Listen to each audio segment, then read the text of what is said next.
Gente, o câncer de pulmão é a doença oncológica mais fatal no mundo todo. Cerca de 85% dos casos estão relacionados ao tabagismo e os demais são ligados a fatores genéticos, poluição ambiental, exposição a gases e metais pesados e também os fumantes passivos. E o nosso repórter Wilker Oliveira conversou com um especialista sobre esse assunto. Vamos conferir. O oncologista clínico, Dr. Danilo Guzmão, está aqui para falar com a gente, tirar todas as nossas dúvidas a respeito desse assunto. Assunto muito sério, né, doutor? Seja muito bem-vindo. Sem dúvida. Muito obrigado pelo convite. Doutor, fala um pouco mais para a gente sobre o câncer de pulmão. Quero começar lá do início. Ele ainda atinge mais os homens do que as mulheres? Hoje em dia, o câncer de pulmão está entre as doenças mais prevalentes dentro da oncologia, em pacientes tanto do sexo feminino quanto do sexo masculino. Antigamente, o câncer de pulmão atingia muito mais homens do que mulheres. Hoje, a gente sabe que esses números estão se aproximando, tá?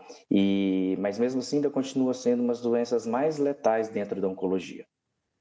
Doutor, como funciona o diagnóstico? É uma doença de fácil diagnóstico? O senhor já mencionou que é prevalente, é comum. O diagnóstico, ele é de fácil... É fácil de fazer esse diagnóstico? Não é tão difícil, tá? Porque a gente depende, na verdade, do rastreamento, certo? A forma de rastrear o câncer seria através de exames de imagem, certo? Então, assim como nós temos exames de rastreamento para câncer de mama, câncer de próstata, né, em mulheres e homens respectivamente, nós temos também rastreamento para câncer de pulmão, principalmente com tomografias, certo? É ainda algo a ser mais bem elaborado pelas instituições públicas e privadas, né, a forma como a gente vai fazer, mas existe sim formas eficazes de fazer esse diagnóstico. Eventualmente, o paciente que é tabagista, enfim, é aquele paciente que mais se adequaria a fazer esse tipo de exame. O câncer de pulmão, ele tem diminuindo sua prevalência desde 1980, certo? Isso coincide também com a redução do uso do tabaco. Quero que o senhor fale um pouco sobre as causas do câncer de pulmão. São mais causas hereditárias, causas genéticas ou os fatores ambientais, as práticas que a gente tem no nosso dia a dia, os principais fatores para que a gente tenha um câncer de pulmão? Bom, na verdade, o nosso principal fator de risco para o câncer de pulmão, indiscutivelmente, é o tabagismo. Em primeiro lugar. Em segundo lugar, também exposições a gases tóxicos, fumaça, enfim, fogão a lenha e tudo mais, né? E algumas outras situações menos comuns, como gases como radônio também, podem levar a câncer de pulmão. Essas seriam as principais fatores de riscos ambientais. Obviamente, existem, assim como em diversos outros tipos de câncer, um fundo genético na doença, né? Existem pacientes que, por exemplo, nunca fumaram, né? E acabam desenvolvendo o câncer também. Geralmente, esses pacientes são portadores de algumas mutações genéticas mais incomuns, vamos dizer assim, certo? Que confere a ele um risco maior de ter algum tipo de neoplasia dessa natureza. E o câncer de pulmão tem cura? Tem cura se diagnosticado no começo, né?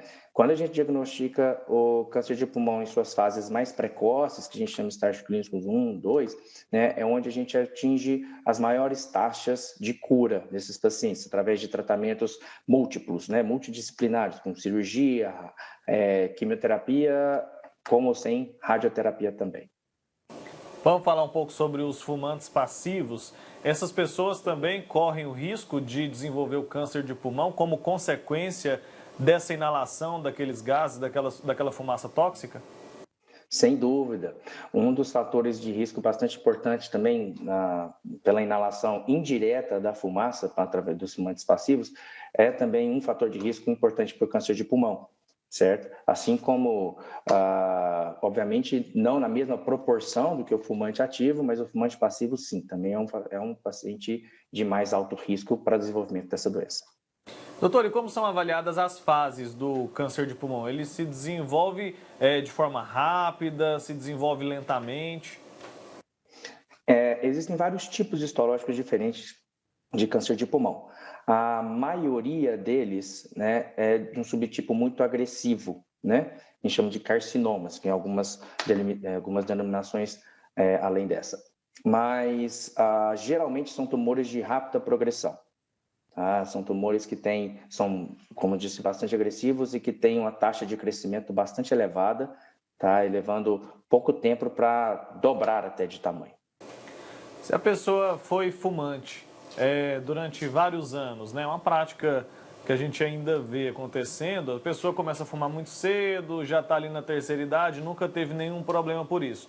Mesmo essa pessoa, ela precisa se atentar e procurar uma forma de se livrar desse vício? Sem dúvida.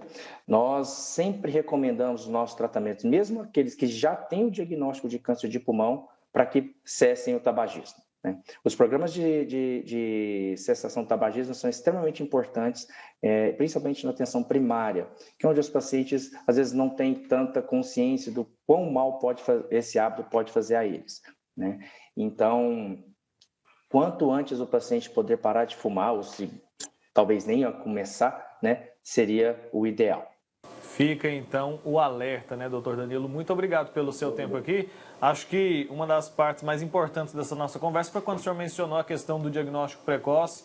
Isso é fundamental, as pessoas precisam ter essa consciência. E antes de concluir, quando procurar uma ajuda, quando procurar um médico, a pessoa apresenta algum sintoma ou para descobrir precocemente, ela precisa fazer aqueles exames de rotina? Bom, quando o câncer dá sintomas, geralmente ele já está em fases um pouco mais avançadas. Né? A maioria dos diagnósticos precoces que nós fazemos no consultório são exames de rotina, né? Exames feitos, às vezes, por outras causas. Por exemplo, nessa época de Covid, foram feitas várias tomografias de tórax, né? com muita frequência, e a gente acabou diagnosticando alguns cânceres de pulmão em fases iniciais nessas tomografias. Então, o paciente deve procurar o seu médico, seja um oncologista, seja um pneumologista, se ele faz parte do grupo de risco, independente do prazo que ele está fumando. Né? Então, se ele faz parte do grupo de risco, é um tabagista ativo, ele deve procurar o médico o quanto antes, para parar de fumar e, talvez, se enquadrar, fazer os exames de rastreamento. Tá certo, doutor Danilo Guzmão, muito obrigado pelo seu tempo aqui, até uma próxima oportunidade. Um grande abraço, até mais, tchau, tchau. Abraço, tchau, tchau.